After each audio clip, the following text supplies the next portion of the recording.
कहीं आप भी अपने जुकाम बुखार को सिर्फ बदलते मौसम का असर तो नहीं समझ रहे हैं?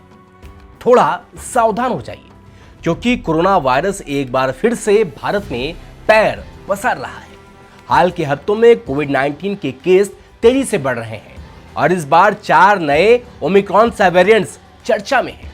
ये वेरिएंट्स इम्यूनिटी को चकमा देने में माहिर हैं, लेकिन क्या ये वाकई खतरनाक है? आइए इस एक्सप्लेनर में आपके मन में उठ रहे 8 बड़े सवालों का जवाब देते हैं। नमस्कार, मैं हूं कित मिश्रा और आप देख रहे हैं स्टेट में हिंदी। कोरोना से संबंधित सवाल और जवाब। सवाल नंबर 1, भारत में इस वक्त कोविड-19 के कितने केस हैं और ये कितनी तेजी से फैल रहा है? जवाब, 28 मई 2025 तक भारत में 1200 एक्टिव केस हैं। हफ्ते भर में 823 नए केस जुड़े हैं, यानी ये तेजी से फैल रहा है। केरल और महाराष्ट्र सबसे ज्यादा प्रभावित हैं। इन वेरिएंट्स का रिप्रोडक्शन नंबर 4 से 7 के बीच है, जो कोविड-19 से ज्यादा है, यानी एक मरीज 4 से 7 लोगों को इन्फेक्ट कर सकता है। सवाल नंबर 2, भारत में कोरोना के कितने नए वेरिएंट मिले हैं और सबसे खतरनाक कौन सा है? जवाब, 4 वेरिएंट्स मिले हैं। पहला JN.1, दूसरा NB.1.8.1, तीसरा LF.7 और चौथा XFG। JN.1 सबसे ज्यादा प्रचलित और संक्रामक है, लेकिन गंभीर बीमारी का कारण कम बनता है।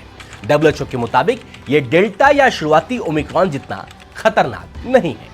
सवाल नंबर 3, ये नए वेरिएंट्स कैसे फैलते हैं और इनकी फैलने की दर क्या है? जवाब, ये वेरिएंट्स हवा में ड्रॉपलेट्स, डायरेक्ट कांटेक्ट या दूषित सतहों जैसे दरवाजे का हैंडल से फैलते हैं। खासकर भीड़ भाड़ वाली जगहों पर इनके फैलने का खतरा ज्यादा है। JN.1 और NB.1.8.1 का रिप्रोडक्शन नंबर 4 से 6 और LF.7 या XFG का 5 से 7 है, यानी ये कोविड-19 से 50 से 70% ज्यादा संक्रामक है। सवाल नंबर 4, क्या वैक्सीनेटेड लोगों को भी नए वेरिएंट से कोरोना हो सकता है? जवाब, हाँ, वैक्सीनेटेड लोगों को भी ये वेरिएंट्स इन्फेक्ट कर सकते हैं, क्योंकि ये इम्यूनिटी को चकमा दे सकते हैं। लेकिन वैक्सीन गंभीर बीमारी और अस्पताल में भर्ती होने के खतरे को कम करती है। बूस्टर डोज लेने से सुरक्षा बढ़ जाती है। सवाल नंबर 5, नए वेरिएंट का सबसे ज्यादा असर किन पर हो रहा है? जवाब, 4 ग्रुप्स पर ज्यादा असर दिख रहा है। 65 उम्र के बुजुर्ग, कमजोर इम्यूनिटी और पुरानी बीमारियों जैसे डायबिटीज, हार्ट डिजीज की वजह से ज्यादा खतरा है।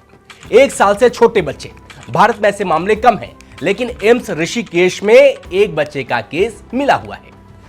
कमजोर इम्यूनिटी वाले लोग, कैंसर, HIV या इम्यूनोसप्रेसिव दवाई लेने वाले लोगों में जोखिम ज्यादा है।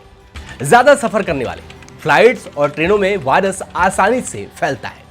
सवाल नंबर 6, क्या सोशल डिस्टेंसिंग, मास्क और सैनिटाइजर जरूरी है? जवाब, बिल्कुल, पुराने तरीके अभी भी कारगर हैं।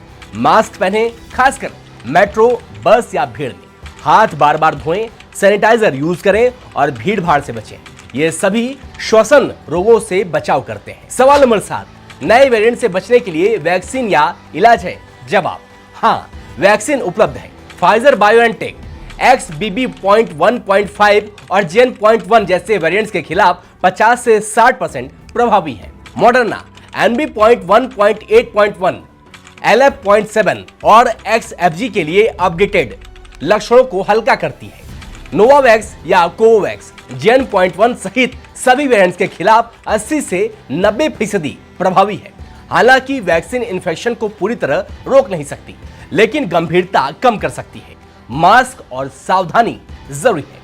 सवाल नंबर 8, क्या फिर से लॉकडाउन लगेगा?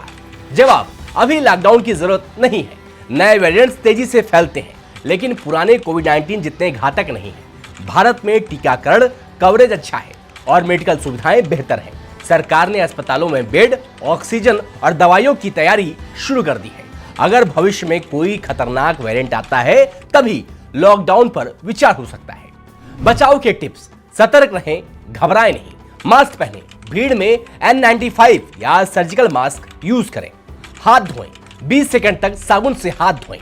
बूस्टर डोज, अगर आप 60+ हैं या पुरानी बीमारी से ग्रसित हैं, तो डॉक्टर से सलाह लेकर बूस्टर डोज जरूर लें। हेल्दी डाइट, इम्यूनिटी बढ़ाने के लिए फल, सब्जियां, हल्दी और अदरक खाएं।